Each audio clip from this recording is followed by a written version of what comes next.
আমি ফেরেশতাদের পাখা দিয়ে উঠিয়ে আল্লাহ পাক এর উপরে পাথর নিক্ষেপ করে মাটিতে দাফন করে দিয়েছেন। মানে নিচের অংশ উপরে দিয়েছেন, উপরের অংশ নিচে দিয়ে দিয়েছেন। ওই জায়গা হচ্ছে জর্ডানের ডেড সি বা মৃত সাগর। পাপ ছিল সমকামিতা, ছেলে ছেলে জেনা করত। এই সমকামিতার আধুনিক ভার্সনের নাম হলো ট্রান্সজেন্ডার। বুঝাচ্ছি কেমন করে। তার আগে এটাও শুনেন, ইবলিস চ্যালেঞ্জ করেছিল সূরা নিসার 114 নম্বর একটা পড়বেন।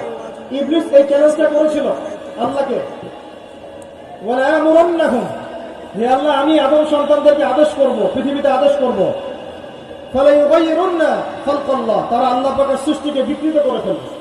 আল্লাহ পাকের সৃষ্টিকে বিকৃত করে ফেলবে।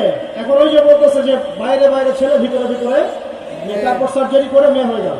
আল্লাহ সৃষ্টিকে কি করলো?